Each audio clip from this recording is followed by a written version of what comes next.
Jakarta tak lama lagi akan beralih status menjadi pusat bisnis dan perekonomian global. Tetapi, wajah salah satu kota tersibuk di Indonesia ini diperkirakan tak akan banyak mengalami perubahan. Kota Jakarta yang berdiri sejak 22 Juni 1527 lalu kehilangan statusnya sebagai ibu kota sejak 15 Februari 2024.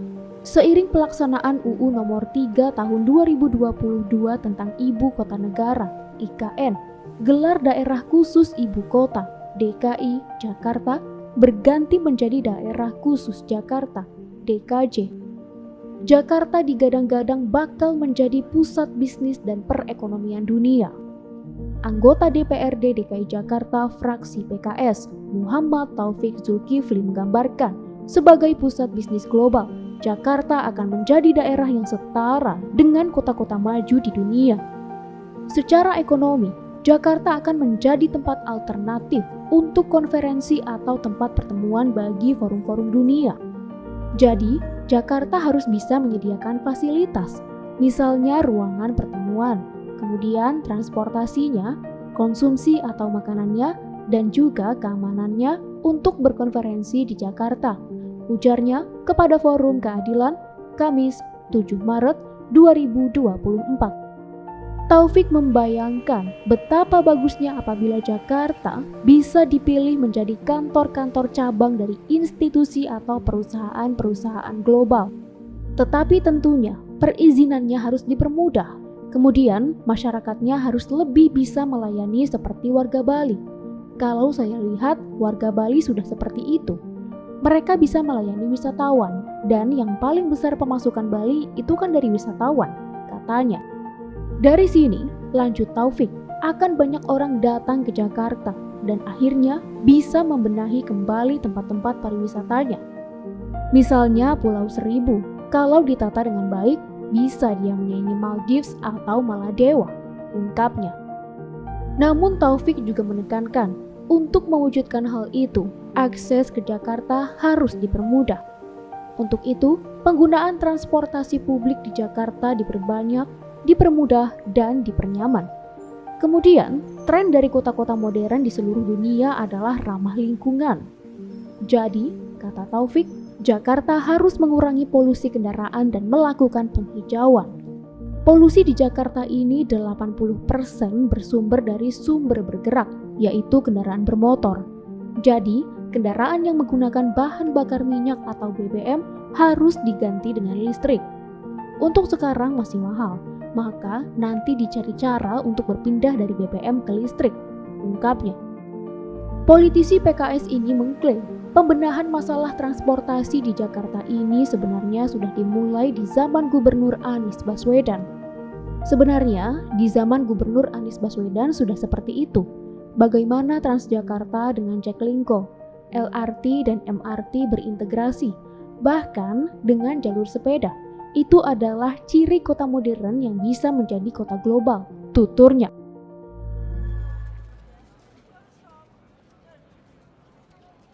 Berbeda dengan apa yang digambar Taufik, pengamat tata kota dari Universitas Tarumanegara, Suryono Herlambang mengatakan bahwa tidak ada yang spesial dalam perubahan status Jakarta.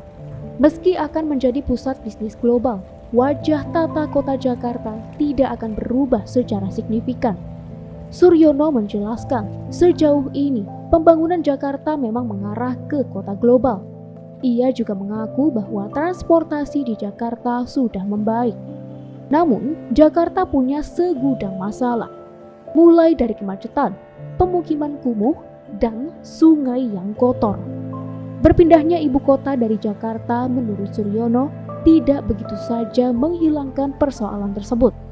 Suryono menjelaskan, problematika jumlah pergerakan kendaraan se-Jabodetabek dalam satu waktu mencapai 30 juta kendaraan.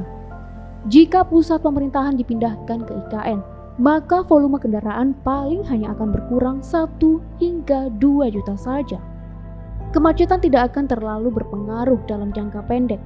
Tidak ada yang signifikan karena selama ekonomi masih berpusat di Jawa, terutama di poros Trans Jawa, maka semua distrik industri baru akan berkembang Jakarta akan tetap eksis, ujarnya kepada Forum Keadilan, Kamis 7 Maret.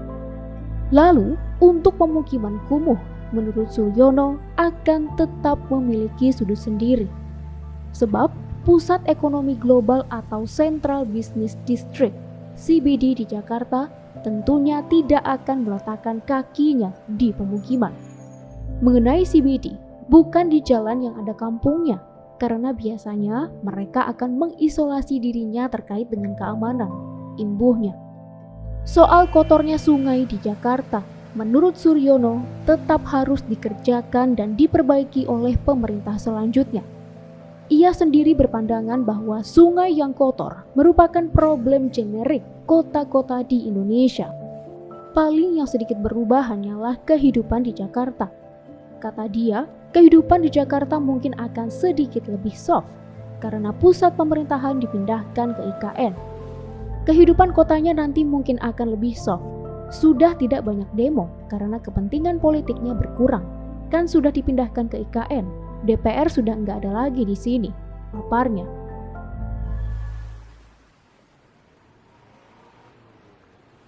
Begitu juga dari segi sosial.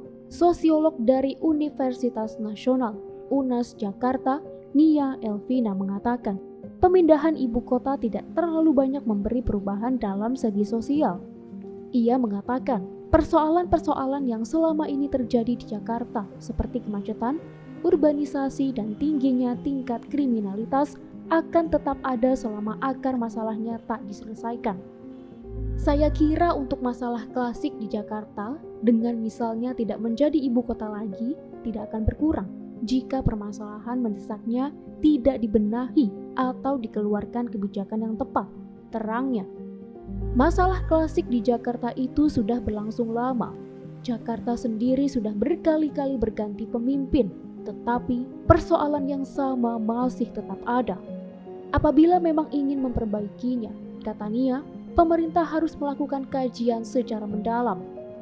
Sosiolog dan mantan rektor Universitas Ibnu Khaldun, Profesor Musni Umar, juga sependapat. Bahkan kata dia, akan lebih banyak dampak negatif jika ibu kota dipindahkan. Musni menjelaskan, setidaknya ada 6 dampak negatif dari pemindahan tersebut. Pertama, besarnya dana pemindahan yang mencapai 500 triliun rupiah tidak berdampak besar terhadap pemerataan dan keadilan sosial. Kedua, berbagai gedung pemerintahan di Jakarta seperti gedung DPR MPR, gedung Badan Pemeriksa Keuangan BPK, Mabes TNI, gedung berbagai kementerian dan lain-lain akan menjadi museum yang pasti tidak terdaya gunakan. Padahal dibangun dengan dana yang sangat besar, ujar Musni kepada Forum Keadilan, Kamis 7 Maret.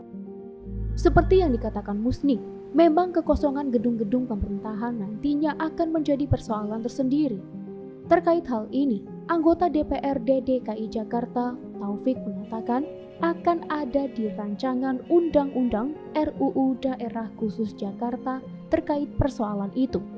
Gedung yang kosong nantinya bisa dimanfaatkan sebagai tempat yang dibutuhkan untuk Jakarta. Bisa dijadikan pusat-pusat kreatif. Jadi ada pembuatan UMKM segala macam. Karena Jakarta mau menjadi kota global, mungkin bisa dibuat menjadi tempat-tempat pertemuan. Salah satunya menjadi tempat meeting, ungkap Taufik. Ketiga, lanjut Musni, pemindahan ibu kota itu juga berdampak kurang baik kepada gedung-gedung swasta dan hotel di Jakarta. Pasalnya, para pejabat dari berbagai daerah sudah tidak memiliki urusan untuk datang ke Jakarta. Akibatnya, tingkat hunian akan berkurang secara signifikan. Keempat, kantor kedutaan besar negara-negara sahabat serta berbagai kantor perwakilan dari berbagai provinsi dan kabupaten di Indonesia cepat atau lambat akan pindah ke IKN. Pertanyaannya, berbagai kantor perwakilan tersebut mau diapakan? Ucapnya. Dampak negatif kelima menurut Musni, perputaran ekonomi di Jakarta akan berkurang karena belanja pegawai di berbagai kantor kementerian akan hilang. Akibatnya, pendapatan asli daerah (PAD) juga berkurang. Keenam, biaya pindah pegawai dari berbagai kementerian sangat besar dan tidak mungkin ditanggung oleh para pegawai. Selain itu, keluarga para pegawai seperti putra-putri mereka yang sedang bersekolah akan menjadi persoalan, sebab tidak mungkin diboyong ke IKN, terangnya.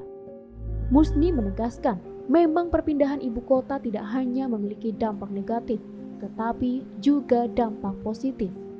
Namun, manfaatnya tidak besar. Presiden Joko Widodo sempat mengatakan, alasan memindahkan ibu kota negara keluar Jawa ialah untuk meningkatkan distribusi pelayanan publik dan mengurangi tingkat kemacetan serta kepadatan di Jakarta dan Pulau Jawa. Alasan berikutnya yaitu untuk mendukung pemerataan pembangunan di Indonesia dan meningkatkan kehadiran pemerintah dan peran pemerintah di daerah. Menurut Musni, semua alasan Jokowi tersebut bisa terbantahkan. Soal pemerataan pembangunan misalnya, kata Musni, tidak harus dilakukan dengan cara memindahkan ibu kota. Peningkatan pelayanan publik bisa diwujudkan tanpa harus pindah ibu kota. Tingkat kemacetan di Jakarta bisa dikurangi dengan kepindahan yang pro penggunaan transportasi publik, terangnya. Begitu juga kehadiran pemerintah daerah. Menurut Musni, persoalan itu juga bisa dilakukan tanpa harus memindahkan ibu kota.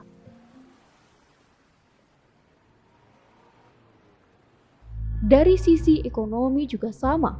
Ekonom Partai Buruh, Gede Sandra mengatakan, Jakarta sejak awal telah menjadi pusat transaksi keuangan dan aktivitas perekonomian di Indonesia. Meski begitu, ia ragu Jakarta akan benar-benar berubah menjadi pusat bisnis dunia setelah berubah statusnya. Untuk menjadi pusat bisnis global seperti Singapura dan Hong Kong, sepertinya tidak mungkin terjadi hanya dengan mengganti status nama. Perlu strategi yang lebih konkret lagi, ucap Gede kepada Forum Keadilan Kamis 7 Maret. Hal senada juga disampaikan oleh ekonom dari Center of Reform on Economic, CORE, Yusuf Rendy menilai. Sejak awal, Jakarta telah memiliki kelengkapan infrastruktur dan sumber daya manusia untuk menjadi kota bisnis. Meskipun begitu, ia pesimis Jakarta dapat mengatasi kemiskinan dan ketimpangan perekonomian di Jakarta. Yusuf menjelaskan, masalah sosial ekonomi ditentukan oleh beberapa hal. Untuk menuntaskan permasalahan ini, tergantung bagaimana kebijakan gubernur yang memimpin Jakarta nantinya. Ia melihat gubernur Jakarta sebenarnya memiliki ruang yang fleksibel karena jumlah kapasitas fiskal yang relatif lebih besar dibanding kota lainnya. Hal ini, kata dia, bisa menjadikan gubernur terpilih selanjutnya memiliki kapasitas belanja yang besar untuk mengakomodir berbagai kebijakan, terutama untuk menyelesaikan masalah sosial ekonomi.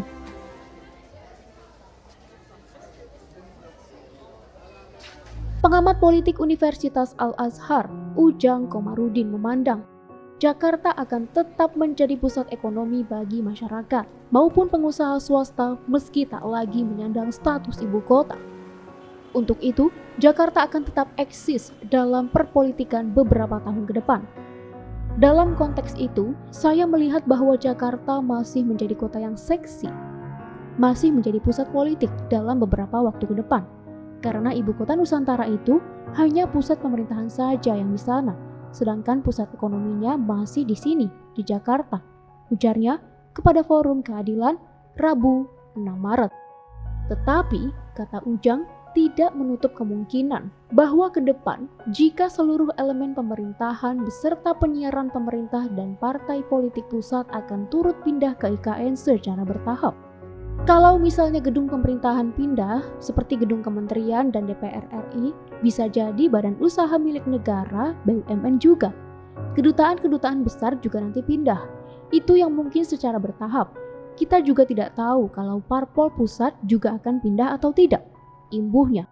Sementara, peneliti senior Badan Riset dan Inovasi Nasional, BRIN, Profesor Lili Romli menyebut, perpindahan pusat parpol diatur dalam UU Nomor 2 Tahun 2008 tentang parpol. Di pasal 18 ayat 1 menyebut bahwa organisasi partai politik tingkat pusat berkedudukan di ibu kota negara. Kalau kita lihat dari UU Parpol seperti itu, partai politik pusat juga akan pindah, ujarnya kepada Forum Keadilan Jumat 8 Maret. Lili sendiri mengaku optimis dengan perubahan Jakarta sebagai kota perekonomian global. Menurutnya, infrastruktur Jakarta sudah lengkap. Jadi, tinggal dilihat bagaimana dukungan pemerintah pusat dan bagaimana gubernurnya nanti. Infrastrukturnya kan sudah lengkap. Pemerintah pusat tinggal mendorong dengan memberikan payung undang-undang dan kepastian. Saya optimis Jakarta akan menjadi magnet. Tetapi ini tergantung gubernur terpilih dan dukungan pemerintah. Gubernur terpilih nanti inovatif dan visioner atau tidak, tuturnya. Lili menjelaskan, seharusnya Jakarta memiliki calon gubernur yang memiliki visi dan misi untuk Jakarta ke depan. Sosok pemimpin yang tidak hanya mempersoalkan banjir di Jakarta, melainkan bisa membangun kota Jakarta jauh lebih baik.